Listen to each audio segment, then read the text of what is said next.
All right, looks like people are starting to settle in, so we'll go ahead and kick it off. Thanks everyone for joining us today for 7 ways you can transform your business with card issuing. My name is Lena Liu, and I'm a marketing manager here at Marqeta, and I'll be your host for today.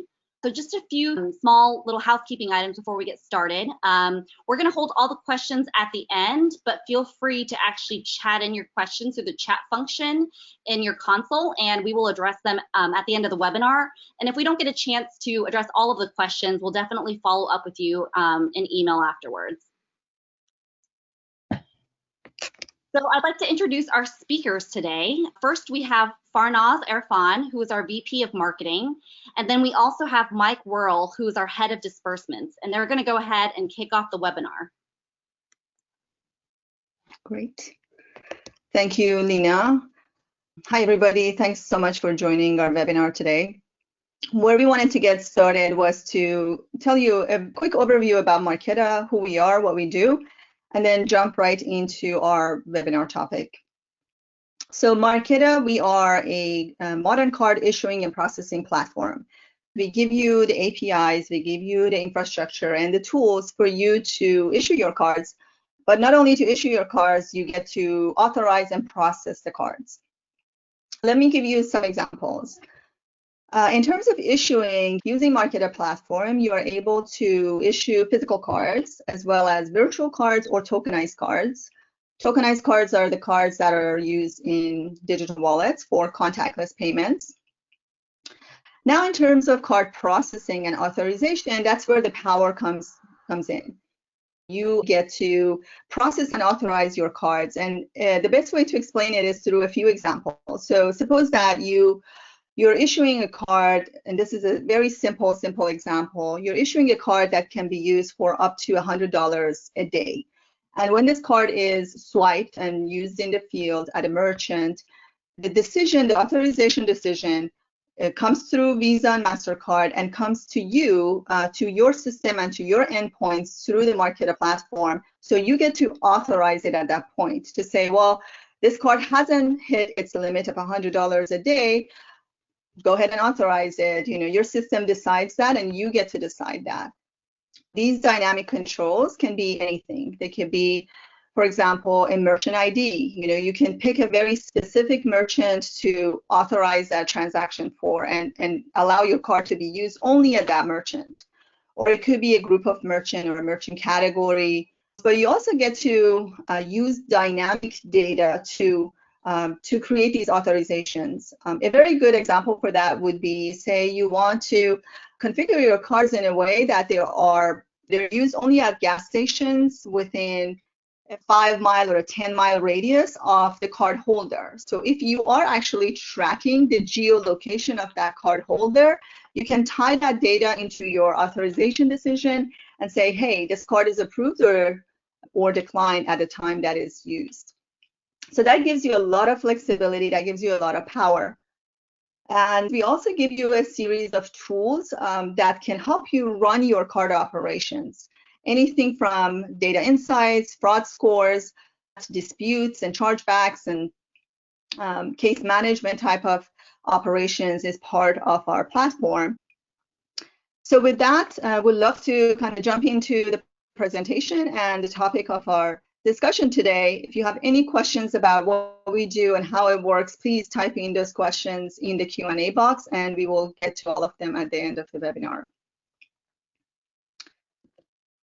Okay, so cards, you know, how are cards creating a transformation for businesses? And some of you may ask, you know, cards have been around for a long time, and what is so transformational about them now? There are a couple of reasons. We are, you know, demanding much more digital experiences, especially with COVID today. We don't want to touch cash. I don't want to touch cash. Even like physical cards are less and less used, and we see, you know, much more of a demand for digital wallets and contactless cards. The same is true for businesses. We see that businesses who used to pay for, you know, their suppliers and vendors with checks and ACH are now using cards because a card is much more digitally trackable and there's a lot more richer data sitting behind the card. The second element here is around the financial services industry and how it's evolving. Today, neobanks, they're using cards to create alternative payment methods for individuals who haven't even in the past have had a bank account, and they're doing that through the use of cards. So cards as products are becoming much more popular. And then lastly, cards have a lot more controls. They have a lot more customization available now, and they are a revenue generator, all of which are the reasons they're getting more popular. And we're going to explore some of these transformations and these benefits with you on this webinar. So let's get into our very first transformation. The very first transformation we have here is around instant payments and accelerated payments through technologies such as virtual cards or tokenization. So virtual cards, as many of you know, they're very similar to physical cards, but by their nature, they're virtual, so they can be instantaneously generated. They can be created very quickly and on the fly. And a very good example of it is how they are used in on-demand delivery. If you're an on-demand delivery company and you're onboarding new drivers on a daily basis, you can enable them pretty quickly, so that on the same day, on the very day that they are hired, they're able to go and pay and pick up an order with virtual cards. You can issue virtual cards that have an exact amount, $18.80, for an exact merchant ID that this driver is going to go and use and pick up the order. So that's instant revenue for you as an on-demand delivery company, and also an instant paycheck and instant employment for that gig worker. So that's one example. The other technology that's used, and we see that become super popular now, especially around COVID with contactless payments, is tokenization. Tokenization is essentially the technology that's behind digital wallets. So in order for you to embed your card into a digital wallet, it needs to first be tokenized. And there are many benefits to it. The first one is security, because as you tokenize the card, you will replace all the sensitive data on that card with a token. So that removes that sharing of sensitive data. It's not stored in your device. It's not shared with the merchants. But there are also, there's a consumer experience. So one is really the contactless payments, and many people prefer that, especially in these times. But the last benefit of it is around instant payments. So if I lose my card, or if I lose my wallet, or even I lose my device, I have the ability to go into another device and access my digital wallet. So I can immediately use my card, and that gives me business continuity, it gives me consumer continuity, and that's a really great benefit of tokenization that we see people are taking advantage of. So that was one of our business transformation. The second one is around fraud and the controls you have around fraud with cards. So traditionally, cards have had very limited controls. It's been mainly, hey, is this person the authorized user of the card, and is this the right amount that needs to be charged or should be charged on the card?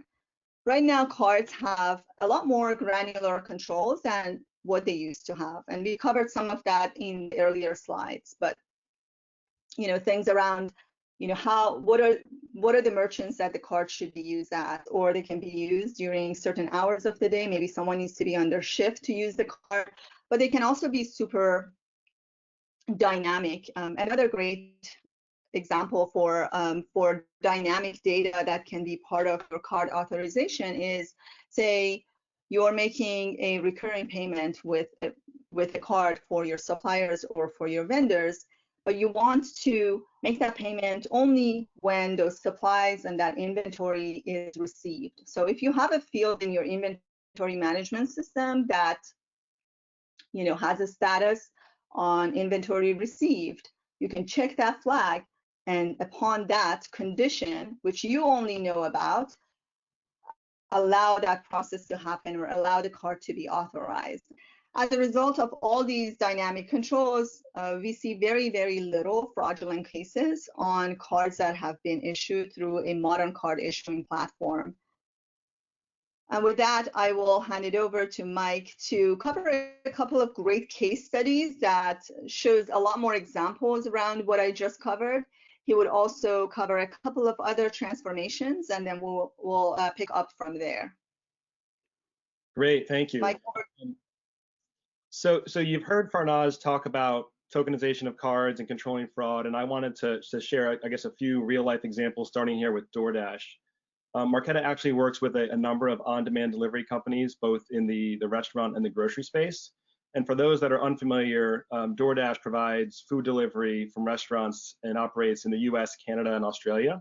And each of their drivers, who they refer to as dashers, carries a physical plastic issued by Marqeta, and they use that card to make purchases directly from restaurants. So you heard earlier in the conversation that Marqeta is both an issuer and a processor. And what that means is when a Marqeta issued card is transacted at a merchant, like a restaurant in this case, that authorization message is flowing through the network rails and it's coming directly to Marqeta for processing. So we aren't sending that authorization downstream to a third-party processor.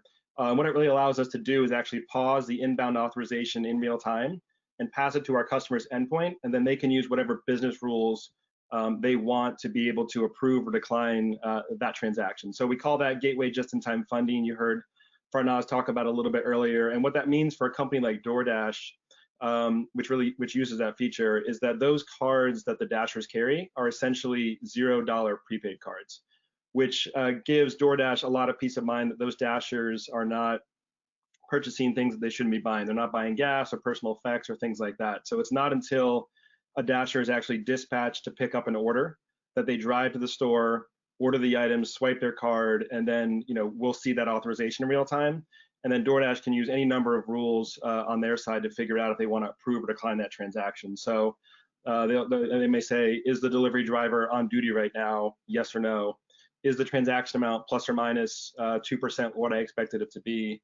Is the merchant name coming through in the authorization the same restaurant that we dispatched the driver to?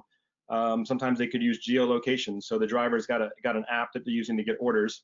They can figure out if the driver is physically in the same location as where they dispatched the driver to. So if all those things sort of check the box, then they'll tell us to approve the transaction, and we'll send the exact amount being requested in that authorization onto the card in real time to complete the transaction. So that last piece is the just-in-time funding part. And the platform also lets them scale very quickly because there's no point of sale integration needed. So long as a restaurant accepts credit cards, DoorDash can offer delivery, and the dasher can pay with a card issued by Marqeta. So that's a little bit around sort of how DoorDash uses modern card issuing and processing to drive value within their business.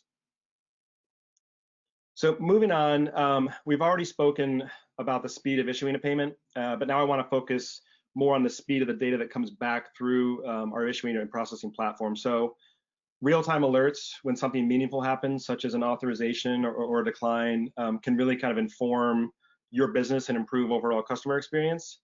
And what a modern card issuing platform is going to provide are things like webhooks to alert clients in real time when any number of events happens on the card. So for example, maybe in the lending space, if an SMB lender provides a loan and disperses that funds onto a card, they can see in real time when those funds have been mostly exhausted, and maybe they reach back out and there's an opportunity to lend more money. So that's one example. If a company had a preset limit for how much it wanted to spend in a particular marketing campaign or within a project, those alerts can proactively let you know sort of how you're tracking against that budget. And then an on-demand delivery, sort of knowing the exact second that a card was swiped, allows our client to send a notification to the customer, says, hey, your driver is currently in the store picking up your order. It'll be delivered within the next 15 minutes. So those are just a couple examples, but having access to that data in real time as an authorization is happening can have a wide range of benefits. Moving on to number 4. So now let's talk about the value of data. We all know that data is very valuable. Issuing your own card program is going to give you a lot of that data, and it's going to give you insights into data points you wouldn't have had access to if you weren't issuing those cards. So things like overlaying the demographics of your cardholders on top of which retailers they may be shopping at. what days and times are people typically buying, the geolocation of those merchants, the average transaction size, those types of data points. And the way that the data is used really kind of varies. But one example would be offering rewards or rebates, back to a particular merchant or for someone that shops at a particular merchant. So if you knew that a certain percentage of your cardholders are buying at a particular e-commerce retailer, perhaps you could run a promotion with that retailer to drive more sales volume or maybe even earn a commission back on those incremental sales. Within on-demand delivery, maybe you see that a particular restaurant is popular between the hours of 8 and 10 p.m. And so you run a targeted promotion or discount to push volume to an earlier time slot, like 6 p.m. to 8 p.m. So the potential uses of that data are really endless. But I think the point here that I'm trying to get across is that getting access to that data has the possibility to really kind of inform the direction of your business. Moving on to another real life example, we wanted to share how Klarna uses single-use virtual cards, or what they call ghost cards, to facilitate their point of sale lending products. So Klarna is a Swedish company that's grown to become one of Europe's biggest banks. You can see here they've got over 85 million consumers using their platform and provide payment solutions to over 200,000 merchants. They've grown on a global scale across Europe, North America, and Australia. And what they do is they offer consumers the ability to buy now and pay later at a wide range of retailers. So when they underwrite a consumer for an installment loan, they reach out via an API call to Marqeta, and they grab a 16-digit Visa card number along with the expiration date and CVV. Then they provide that card to the retailer for payment in full. So Klarna is the one that's actually funding that initial payment in full to the retailer, and then they handle all the underwriting, all the invoicing, the consumer relationship, et cetera. So the virtual cards allow them for a lot of flexibility for both in-person, brick and mortar retail transactions as well as e-commerce transactions. And it gives them the flexibility to work with almost any merchant so long as that merchant accepts cards. They use the gateway just-in-time funding protocol that we referred to earlier to see the transaction in real time, and they make sure that that transaction meets whatever criteria they've approved for the installment loan. And if it meets all those criteria, they'll approve that transaction and the consumer completes the purchase. So in this case, Klarna is really providing value to both the consumer by allowing them to purchase something via installments, and to the merchant by driving additional spend to that retailer. So that's the Klarna example. And now I'm going to turn it back over to Farnaz to talk a little bit more about optimizing cash flow. Awesome. Thank you so much, Mike. Great. So transformation number 5 is around optimizing cash flow, and it's through a feature that Mike actually explained a few other examples for and use cases for. We have this feature that's called just-in-time funding, and with JIT funding, you have the ability to make a payment now through your card, make that account number available, or pass this over to the other party. But the funds that are associated with that payment are not going to leave your account until that card is actually used. So you're not parting with those funds upfront.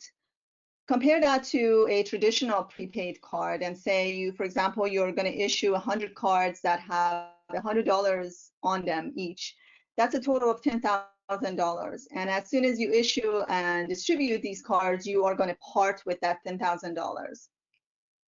However, if you're using cards with JIT funding, that fund is not going to leave your account until that card is actually used at a merchant. So let's say one of those cards is used for $26 at a merchant. You're only going to part with that $26 of $100 out of one of those 100 cards. So that's a huge benefit in terms of optimizing your cash flow. You get to keep your funds until that payment time comes in the picture. And as you can imagine, this is super beneficial for loyalty cards, for incentive cards, and you may be issuing cards that cardholder may use 6 months or 8 months down the line at some point, and that's actually the time that you're going to part with your funds, not upfront as you have issued and distributed the card over to your cardholder. Another benefit, another industry use case for JIT funding is around lending. So if you are extending a lend and you're doing that through a card, the loan proceeds aren't going to be used until the borrower actually uses the card. And then lastly, the example I would make here, another use case for JIT funding is for marketplaces, and marketplaces who are the merchant of record and are using their corporate credit card, for example, for paying their suppliers and for their inventory. And if you're one, you probably have been in this situation in which your demand may be unpredictable. There are parts of the year or times of the year that you get much more of a demand in your sales and from your customers. And for you to fill those orders and pay for your inventory with a corporate credit card, chances are you are going to hit that credit line at some point and you're going to lose some sales. So a better way of managing your inventory payments and your supplier payments is through cards with JIT funding. And we've seen some companies that switch over to this feature because of the exact reason, in which you can manage your reserve funding according to your business. So if there are parts of the year, like say during the summer, you need much more of a reserve fund, you can have that. And at other times of the year, you can kind of lower that and manage that depending on your environment. And that way you get to optimize your cash flow as well as really not lose that sale. That's super critical. So moving on to our transformation number 6 is really around reconciliations. And when you are an issuer processor, as we have explained it, so you're issuing cards, but you also get to authorize these cards and process them. When your card is used in the field and that authorization decision goes through the network, Visa or MasterCard, and comes to you to get authorized, at that very moment that you authorize the card, you have the opportunity to register that transaction record with additional metadata. And that metadata can be very powerful. It can be things like customer ID or order number or supplier number or ID or a claim ID that you have made that payout with a card on. So once the transaction is authorized, once everything is settled and done, and it's time for reconciliation, you can imagine that your transaction records are now much richer and they have additional fields that can easily match with your ERP system or with your ordering system. And that way you can accelerate your reconciliation work a lot quicker. And we all know that reconciliation takes a lot of resources and a lot of time to do. So moving on to our last transformation, which is around revenue. Last but not least, cards are actually a revenue generator. As we all know, checks and ACH do have a cost associated with them. There's a cost for the check, there's a cost for mailing it, as well as the operational cost that we just talked about. It takes time to reconcile your check records with your other systems.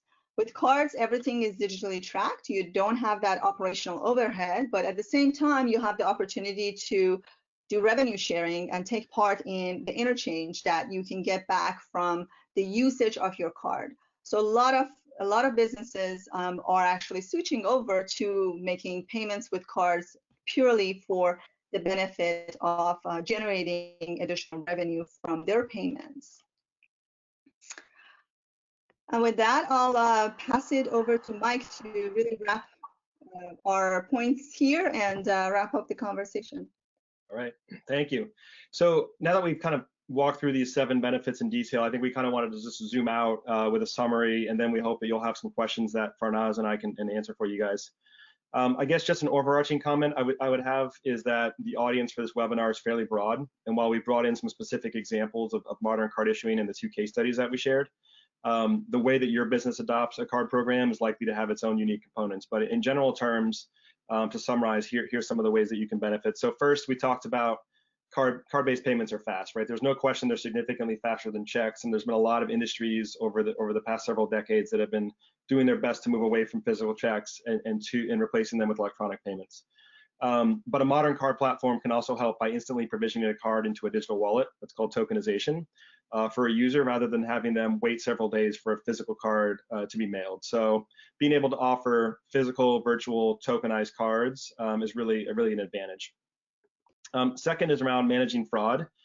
And managing fraud is kind of a foundational aspect of any card program, I would say, and a platform that can enable its customers to see a transaction in real time during the auth and then let them decision that transaction based on their own set of rules. That really takes the ability to control fraud to the next level. Third, we talked about real-time webhooks and alerts. Just knowing exactly when a transaction authorization is occurring can let you know any number of things, from sending a text alert to a cardholder, letting them know they just earned rewards, to letting a customer know that their delivery driver just picked up their order.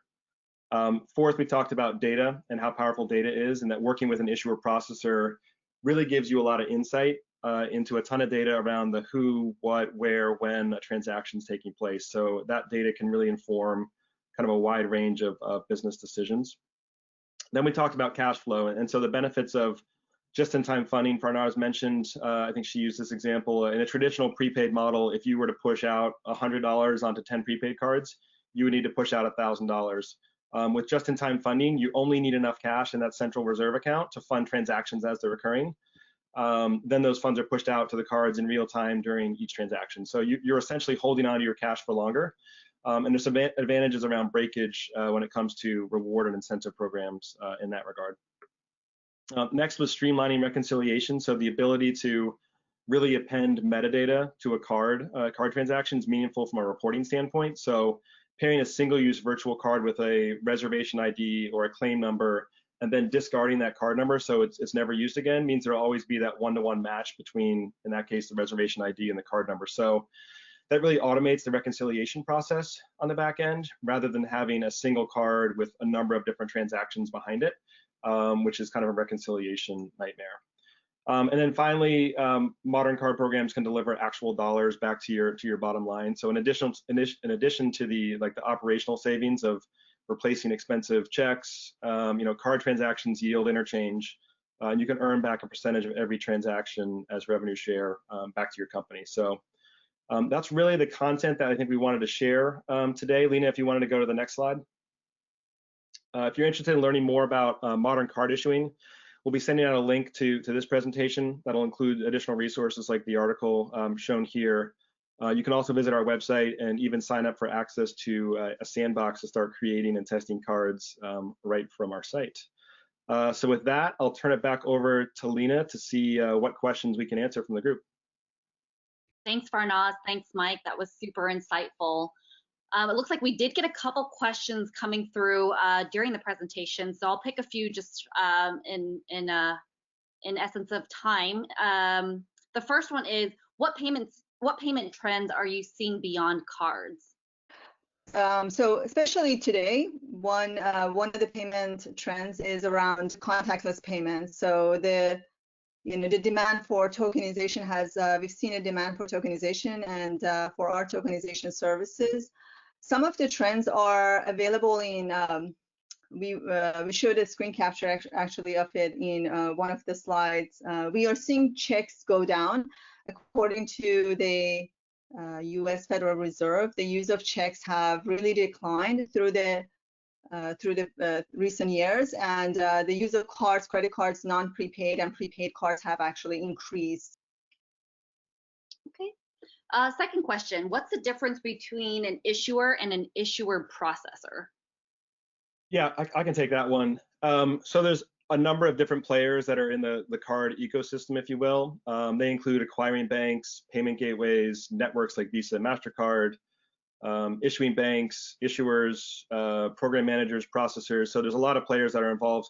Marqeta is what's referred to as an issuer processor because we both issue cards through license of several issuing bank partners, but we also process our own transactions. So when a Marqeta issued card is transacted, either card present or card not present, that auth message is actually coming directly back to Marqeta for processing, which means we decision the transaction. We either approve it or decline it based on some set of rules. So we have our own connections into the networks, Visa, MasterCard, and Discover, and we don't need to send that transaction downstream to a third-party processor. A lot of issuers in the market do utilize third-party processing platforms, but our processing platform is really what enables the just-in-time funding protocol that we've talked a lot about today. All right, third question. Virtual cards have been around for a long time. What's different now? Yeah, I can take that one too. So you're right. Virtual cards have been around, I think, for at least 30 years. I would say that technology behind issuing virtual cards has improved significantly. You can retrieve a virtual card via, API call. There's more controls now, which can be implemented, beyond just a merchant category code. You can actually lock a virtual card down to a merchant ID or a specific terminal within a store. And you can get real-time webhooks around when a transaction activity occurs. So I think those are some of the advancements that have been made over time.